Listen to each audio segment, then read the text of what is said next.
बीड शहरात चोऱ्यांचे प्रमाण रोखण्यासाठी गस्त वाढवा. नागरिकांच्या वतीने पोलीस अधीक्षक कार्यालयात निवेदन देऊन मागणी केली आहे. यावेळी मोठ्या संख्येने नागरिकांची उपस्थिती होती. बीड शहरामध्ये मागील 7 ते 8 दिवसामध्ये चोरीचे प्रमाण मोठ्या प्रमाणात वाढले आहे. या संदर्भातच नागरिकांनी आज शनिवार दिनांक 15 जून रोजी सायंकाळी 5 वाजता त्यांनी पोलीस अधीक्षक कार्यालय येथे निवेदन दिले आहे. त्यामुळेच नागरिकांच्या मनामध्ये भीतीचे वातावरण देखील निर्माण झालेले आहे.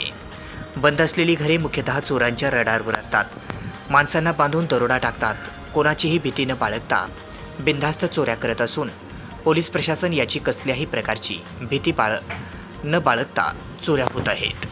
शहरातील अंकुशनगर, कालिकानगर, लोकाशा नगर या भागातील नागरिक भयभीत झाले असून रात्रभर स्वतः जागून भीतीमुळे काढत आहेत, असे अतिरिक्त पोलीस अधीक्षक सचिन पांडकर यांची नागरिकांनी भेट घेऊन त्यांना निवेदन दिले आहे. यामुळे रात्रीची गस्त वाढवावी आणि नागरिकांना भयमुक्त करावे.